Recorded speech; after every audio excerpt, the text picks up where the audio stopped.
Greetings, gamers, and welcome back to another episode of Purrfect Date. My name is Esperlydia of Magic Missile Games. I am, of course, starting Chapter 5 with you here today. I hope you're excited. We're getting real close to the end. We are almost 2/3 of the way through, or exactly at the 2/3 of the way through point. Let's continue on. We have white guy and blonde chick left.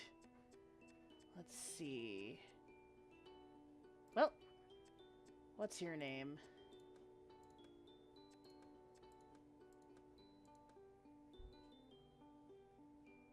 Philippa. That's a nice name.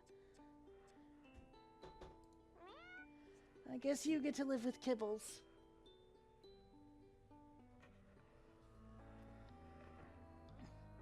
I step off the boat and onto Cat Island. I'm full of anticipation about what my first day will bring. 8 hours, 1 journal, and a wild cat chase later. Thank you. So apparently this first day brings physical assault and the biggest trauma of my life. Hehe. Oh, is it awake? Human, we need to talk to you. Save it. I know how this goes, Fluffy Bum. Blah blah, catification, blah blah, evasive answers, blah blah, antidote, and basically you need my help. Did I miss anything? No, not really. Wow, you really did read that journal from front to back, didn't you? Front to back. Are you going to help us or not? Of course I am. Fine, I'll help, whatever, see you after my day job. That was fast. Return to the camp, feeling a bit less grumpy, just about to enter the lab to begin my legitimate work when the catalog beeps. A message without any contact information. Snitches get stitches. Who the hell? Someone needs to take that phone away from Mason Marigold. The rest of the day is uneventful, just working in the lab with the professor. I cannot wait to start unpicking this mystery. I suppose the cats are my starting point. They must know more than they're letting on. I intend to get to the heart of each of them to see what secrets they may hold. Yep, everyone else is off, so I have Kibbles. Aw, his picture's so cute. I'm out in the forest, looking for some shade and a place where I won't be disturbed. I need to be relaxed when I finally read the precious contents of the envelope I'm carrying. Feels like I've waited an age for this moment. I literally just got here. Eventually, I find a clearing with a moss-covered tree stump that looks comfortable enough. I have a quick check around to satisfy myself that I'm alone before I take a seat and slowly unpeel the flap of brown paper and pull out my issue of Kanashi Boy! It's such a treat to get some quiet manga reading time to myself. I'm just starting to get into it when I hear a rustling sound coming from the nearby bushes. It's not the sort of sound that the wind makes when it ruffles the leaves. It's more deliberate than that. I look over toward the bush and the noise stops abruptly. Almost as soon as I resume reading, it starts again.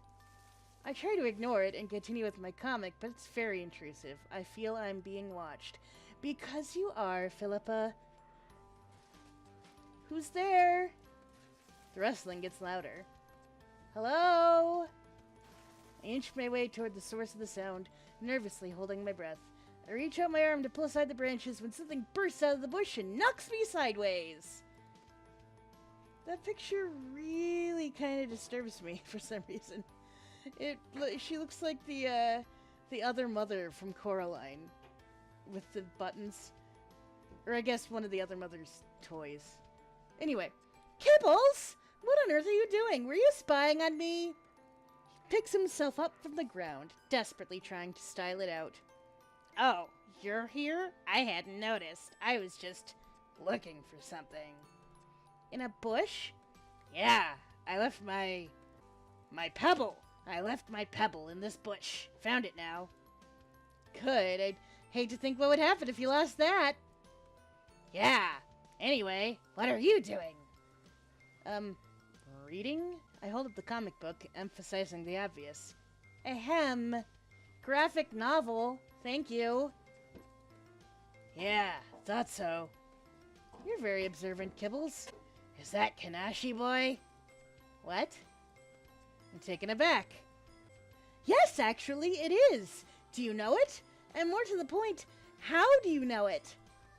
Yeah, Looks like issue 8. That's right!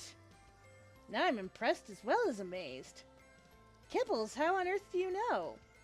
Questions are flooding in my brain, but I know I need to play this cool. I don't want him shutting me out. That's an old issue. Looks like he has no intention of answering my questions, so I try a different tack. I'm a little behind, so I brought a couple back issues with me to bring me up to date. So, which version you reading? Version? I'm not sure. It's probably the inferior American translation. You really have to get the original Japanese or the European versions to get all the nuance. Oh? It's impossible to truly understand the depth of Fumiyoshi and Haru's relationship in the version you've got. You're a proper fan, then? Could say that, I guess.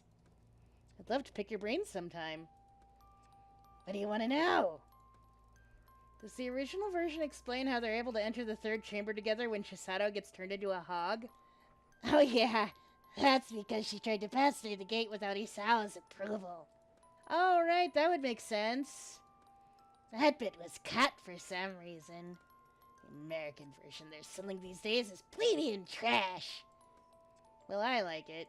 Any serious Kanashi Boy fan would track down the European translation. I'm not sure, but I don't think I'd be able to get those delivered here. I guess I'll have to make do with the trash version. I'd rather read something else than read that inferior rag.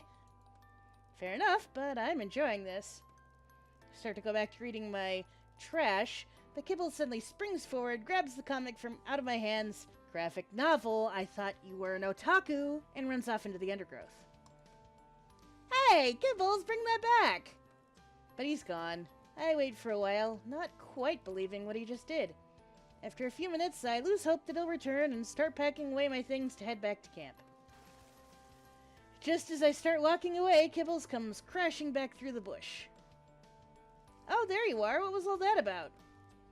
Gotcha something. So I notice he's holding a copy of Kanashi Boy issue 8, but it's not my copy. This one is in a pristine plastic cover. It looks new. Here, this is my copy. The European translation? Original Japanese, actually. Wow, but how do you understand it? Don't tell me you speak Japanese. Some. Look, I've made my own translation.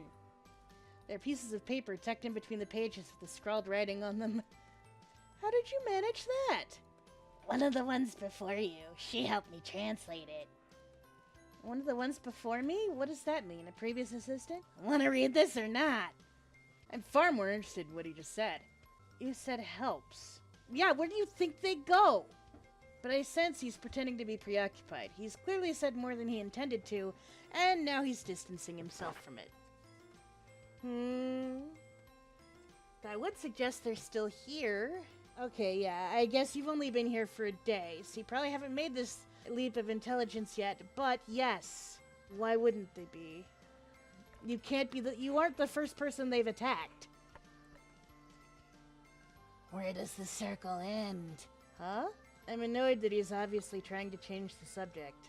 It's a simple question, human. I'm worried that if I push him too far, he'll disappear into the bushes, so I decide to play along for now. Where does the circle end? He's watching me intently, and I get the feeling this is some kind of test. The circle ends where it began, probably. Kibbles looks delighted. Oh, cool! You read it! Read what? Sakuru! I don't know that one, I'm sorry. But you gave the right answer! No idea what we're talking about now. Sakuru by Heiichi Katsueki. You haven't read it? Afraid not. Is it good? Only the best in its genre. Which is? Guro, naturally. Guro means gore. Of course. I wasn't aware that gore was a whole genre. I realize I'm a bit out of my depth here. I can lend it to you. I have a copy here. Kibbles looks like he's about to dive back into the bushes. Whoa, hang on a minute. That sounds really interesting, but I'm in the middle of Kanashi Boy. So, ditch that and start this. You won't regret it. I'm not really a Guro fan, but I'll read his book. Well, normally I'd finish the series I'm on before starting another, but you've got me very interested in Sakura, I must say. Wait right there! He's gone before I can open my mouth. I'm starting to get used to this routine, so I wait patiently. He's back within seconds. That was quick. Where do you keep this stuff? I could tell you, but You'd have to kill me? whoa, slow down, JJ. It's a bit too soon to be finishing each other's sentences. JJ? Jesse James! McMurphy told me all about him. Fastest draw in the Wild West. Suddenly he's leaping around with pretend paw guns, pew-pewing until he's been shot, and acts out an elaborate stagger-fall death scenario. Then he's back up on his feet in his heartbeat, pointing at the comic he's placed in my hands. Yeah, it's universally agreed that it's the grossest manga out there. Kibbles grins as though that's a positive thing. I look at the glossy black cover and feel my interest peak. This doesn't look like the sort of thing I'd usually pick up in the comic shop, but I'm certainly intrigued. Great! You're gonna love the bit where Kira's mom stabs out her own eyes because, Whoa, spoilers! oh, who cares about spoilers? Feels totally different when you see it with the artwork. I don't want you to tell me any part of the story, Kibbles. Doesn't matter if it feels different. Okay, but just remember one thing. Kibbles, if this is a spoiler, I'll be very upset. Circle ends back where it began! Kibbles! Can't tell if that was an actual spoiler, but I still feel indignant. He holds his paws up defensively. What? You said it yourself. That was a lucky guess. What does it mean anyway? It's the secret password for Sakura fans to help identify each other. The mangaka made it up himself. Like the Mason's secret handshake? Yeah, probably. You don't know what the Masons are, do you, Kibbles? Is it like a boy band or something? Close enough. Should we make our own secret handshake? You know, in case someone tries to infiltrate our manga club. Good idea, Kibbs. We don't want anyone getting their mitts on our intelligence. Yeah, that's what I was thinking. So if you hold out your hand in a fist formation and I do this... Kibbles has splayed his claws at it as if he's going to scratch me, but pushes his metacarpal pad onto my knuckles. It feels really strange. Great, Kibbs! Really unique. Yeah, so, anyway, I got a lot of stuff to be getting on with. Important business. I'll have to catch you later, human. Feel a bit taken aback by a sudden change in mood. Oh, okay, Kibbles. I'll get on with this manga then, and we can discuss it soon. Yeah, sure. See ya. Sit down on the tree stump to get stuck into my new comic when I hear... Fill your hands, you son of a gun! I look up to see that Kibbles has crept around to the far side of the trees to ambush me. I spring into action, falling to my knees behind my tree stump. You wouldn't shoot an unarmed cowboy, would ya, you yeller-bellied snake? He momentarily lowers his paws. What? I seize my opportunity. Pew pew! Gotcha! I shoot my finger guns at him. Nuh-uh, I dodged. Kibbles jumps to a roll and shoots his paw guns at me. No, you got me. I can't believe this is how it all ends. I grab my chest and stagger onto the floor, doing a very good performance if I do say so myself. And I do. That's what you get when you mess with the sass, slinger. I turp my head up. The what? Oh, nothing. What did you just call yourself? I didn't say anything. The sass slinger? No, I don't know what you're talking about. You're boring me, human. I'm going now. No, I mean, that's really cool. I want a name too. Kibbles looks surprised. I get off the floor and dust myself down. How about the sass slinger and his sidekick, the, banter bomb? The Banter Bomb? Yeah! That's really embarrassing. Okay, well, I'll think about it and get back to you, Kibbles. This has been so fun. See you later, Vance. He blows the imaginary gun smoke from each of his little paws and swaggers off into his bush. I feel childishly happy. Well, this is going to be interesting. Alright, let's see what we got in research. Only one research. It's time to check on some of our test subjects. Nothing fancy, just a routine checkup. I'm a little afraid by the phrase just a routine checkup. I'm spending the day examining the cats to make sure they're in good shape. Muffin is a little grumpy today, presumably because she's an old lady and she's just been woken up, but otherwise she's doing well. As I replace her in her crate, I can't resist doing the human/cat equivalent calculation. She's 18, so if 1 feline year equals 7 human years, that makes her the grand old age of 126. I know it's nonsense, but impressive anyway. Smokey is being quite vocal this morning, so I grab him next. His hair is a lot more luscious than it used to be. I can't help but run my hand through it. Although it's no longer growing, I can feel how thick it is. Smokey was the one who had the hair tonic put on him. Apart from that happy consequence, there doesn't seem to be any other side effects from the drug we tried on him, which is a relief. Further examination shows him to be very healthy indeed, a little bigger and heavier than last time I weighed him. All his other vitals are within normal acceptable range. I give him a small treat and he plods off happily. Who's next then? I suppose I have a free minute. I'm startled by the voice and turn to see that quiet chocolate brown cat from the forest has entered without me noticing. Oh, she's supposed to be quiet. Oh well, Valley Girls can be quiet. Oh, Bee, you came! Well, I was invited, don't you know? Of course. Will you let me check you over? I'd like to update your details in the catalog. 'Kay. She leaps up onto the counter gracefully, and I begin the examination. You're in very good condition, aren't you? If you say so, Turntail. Why do you call me that? She ignores the question. Turntail means coward, doesn't it? The journal the last assistant left says that you called them Turntail too. I've read all about it. What did we do to deserve being called cowards? You tell me. She looks almost sad. Well, I've racked my brains since you first said it, and I really can't imagine. I continue taking her vitals, keeping myself busy to ease the tension between us. You're taking too long. Totally. I remove the stethoscope from one of my ears. I'm sorry, Bee. Are you in a rush to get somewhere? I can't quite hide sarcasm in my voice. Not this. I mean with joining the dots. Working it out, idiot. Working what out, idiot? The connection. Duh. I wait to understand. Between us! She's becoming more irritated with me, so I try to pull it back by being ultra calm. And what would that be? It's like a red rag to a bull. Well, clearly not our IQ, mastermind! I feel stung. I can't understand why she's so upset with me. There's an awkward silence while I finish checking her over. Like, sorry, okay? Her voice is no more than a whisper. I beg your pardon?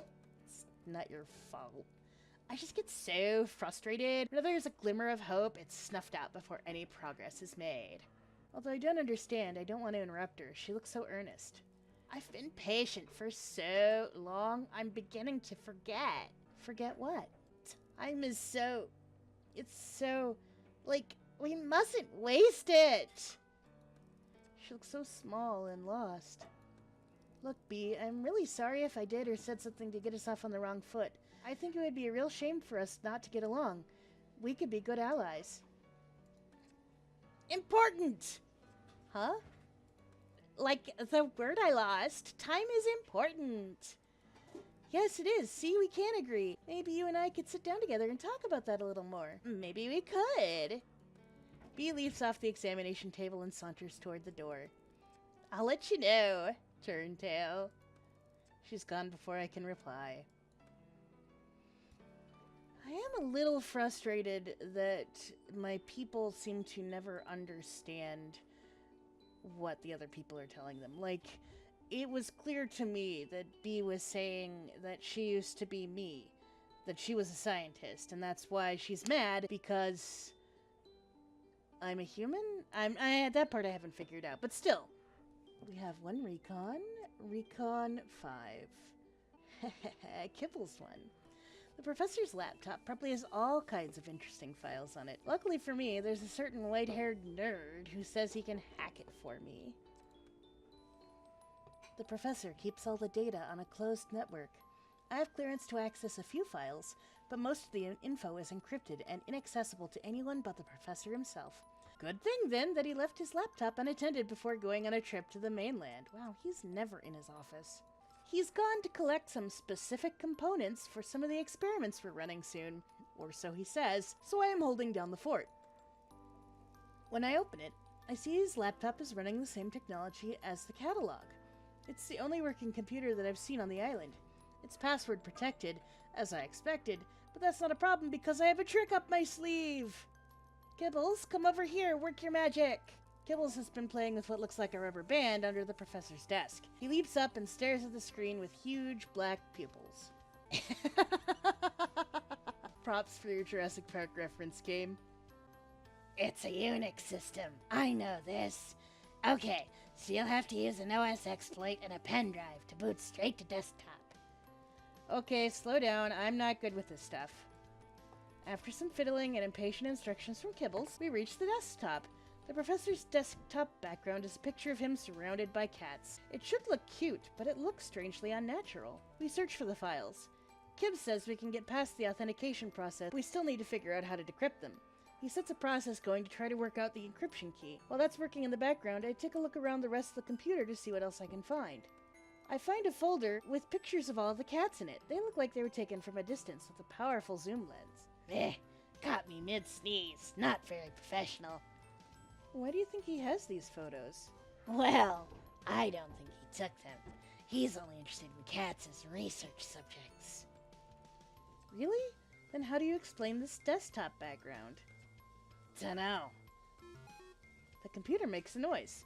The program is finished trying to decrypt the files. What is it?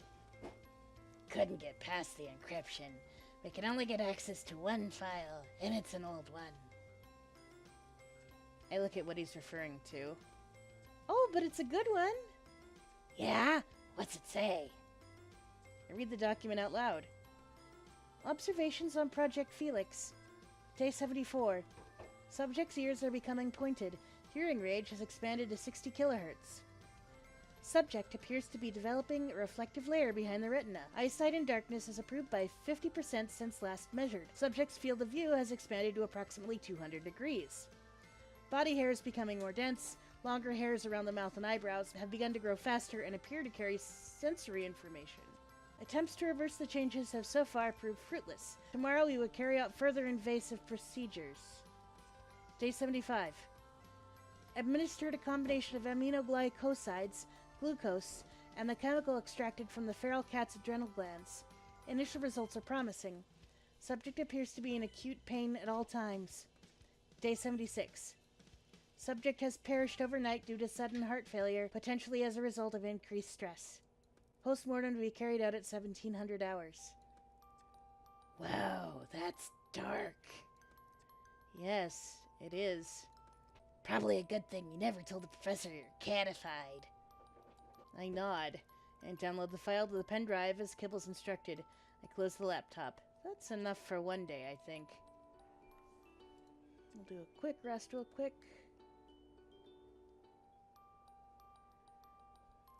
This issue of Kanashi Boy is super tattered. What has Kibbles been doing with it? Using it as a scratch post?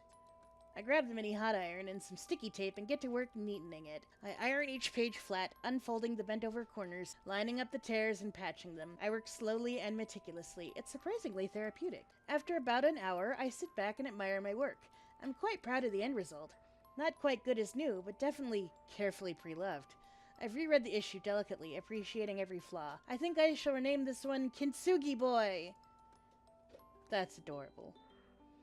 Alright guys, that is going to be the end of this episode. I am glad that you keep watching them. So please, of course, as I keep asking, put anything down below, comments, concerns, suggestions of games. Yeah, let me know what you want me to do next. And as always, keep on gaming.